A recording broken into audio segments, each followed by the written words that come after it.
શિસ્તની એક નાની એમથી વાત કરું. એક યુવાન ગમે એમ કરીને ઓફિસે પહોંચ્યો. આજે એનું ઇન્ટરવ્યૂ હતું. ક્યાંક નોકરીમાં લાગવું હતું, ત્યાં ફાઇલ મૂકવાની હતી, અને ઇન્ટરવ્યૂમાં જો પાસ થઈ જાય તો એની નોકરી લાગી જાય.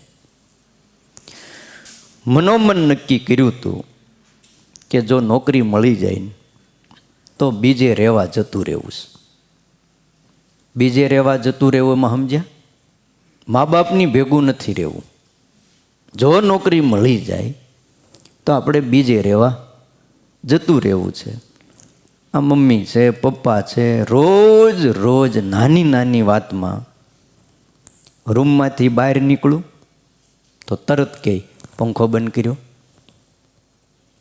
નાહીને બહાર નીકળું તો તરત કે રૂમાલ હૂકવી દે, ભીનો એમનું ન હાલે, ગોટો વાળીને ગમી ત્યાં નાખી દે,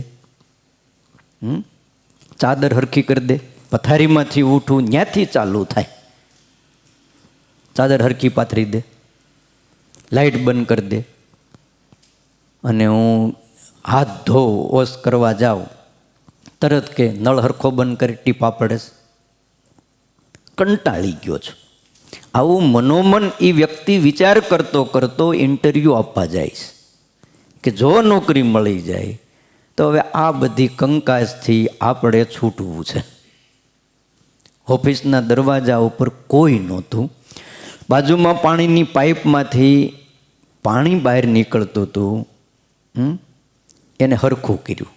હું ઓફિસમાં જવા ગયો ત્યાં બાજુમાં ક્યાંક નળની પાઇપમાંથી પાણી નીકળતું હતું. પાઇપ જરા ઢીલો હશે તે આને ઓલું યાદ આવ્યું. એને પપ્પા અને મમ્મી રોજ કીધા કરે ને તે પાણી હરખું કર્યું. ટકોર યાદ આવી એના પપ્પાની. પેસેજની લાઇટ સવારે 10 વાગ્યે પણ ચાલુ હતી. ત્યાં ઓફિસોમાં એવું જ હોય ને, કોણ બંધ કરે? 10 વાગ્યા ઇન્ટરવ્યૂ દેવા પહોંચેલો, એને લાઇટ બંધ કરી. બીજા કોઈ હતા નહીં, એણે લાઇટ બંધ કરી દીધી. એનું કારણ એક જ હતું કે એની મમ્મીની ટકોર યાદ આવી, બેટા કામ ન હોય તો લાઇટ બંધ કરી દે. બોર્ડ માર્યું હતું ઉપર ગયો ને ત્યાં કે બીજે માળે ઇન્ટરવ્યૂ છે. સીડીની લાઇટ બંધ કરી, એ ઉપર ચડ્યો. ત્યાં આગળ થોડોક પેસેજ જગ્યા હતી, ત્યાં એક ખુરશી આડી પડી હતી.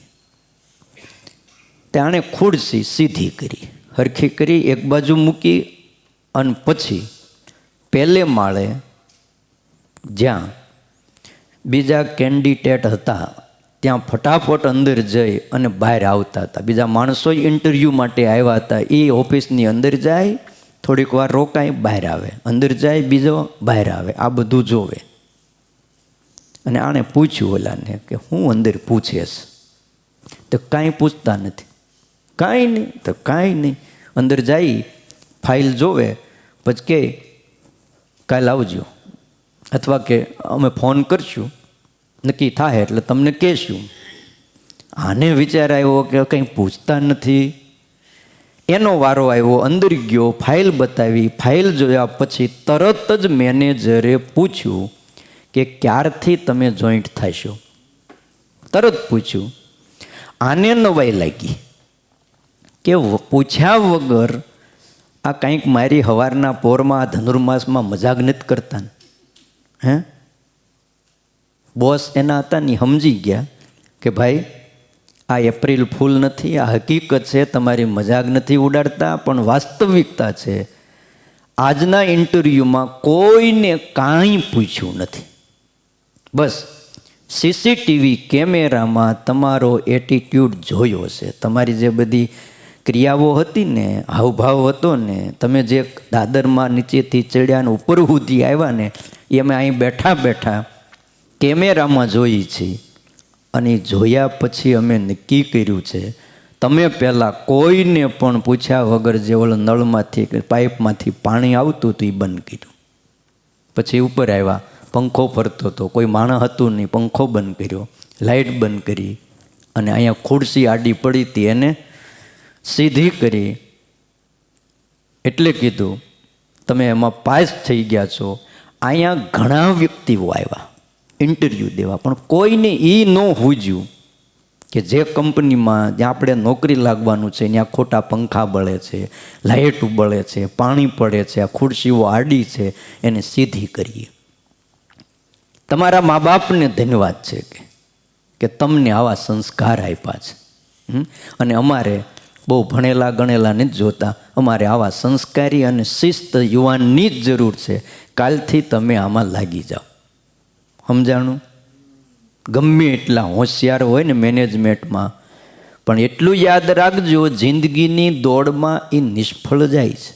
અને તમે કદાચ ઓછું ભણ્યા છો, મનમાં એવું ન રાખતા કે આપણે ભણ્યા નથી એટલે આપણને આ બધું ન મળે. પણ શિસ્ત અને નિયમ એક એવી વસ્તુ છે કે જ્યાં ભણેલા નથી પહોંચી શકતા ને ત્યાં શિસ્તવાળો વ્યક્તિ પહોંચે છે. આપણા વડાપ્રધાન નરેન્દ્રભાઈ મોદી, તમે ઘણી એમની ક્રિયાઓ, ઘણા પ્રસંગો ટીવીમાં લાઈવ નિહાળતા હશો. કોઈ ખાલી હાથ લૂછીને કાગળ પેલો નાખી દે, ટીસ્યુ પેપર, એ હેઠે જો નખાઈ ગયું ભૂલથી, એ લઈને પોતાના ખિસ્સામાં નાખી દે.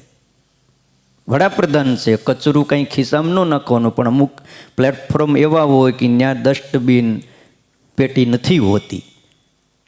એ કોઈ ભૂલથી પણ જો નીચે નાખી દે ને નજર પડે તો એ પોતે લઈને શું કરશે?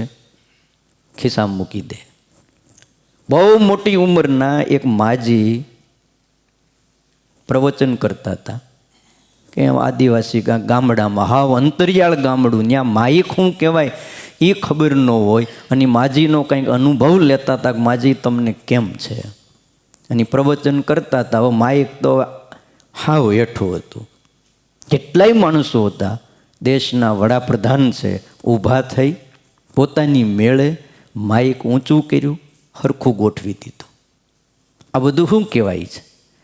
આની અસર એટલી બધી થાય લોકો ઉપર કે જે લોકો 3-3 કલાક બોલે ને અસર ન થાય, એના કરતાં વધારે આની અસર થાય.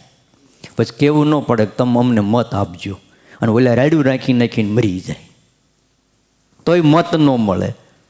આ શિસ્ત છે, આ એક નિયમ છે કે એના આધારે માણસ ક્યાં પહોંચે છે.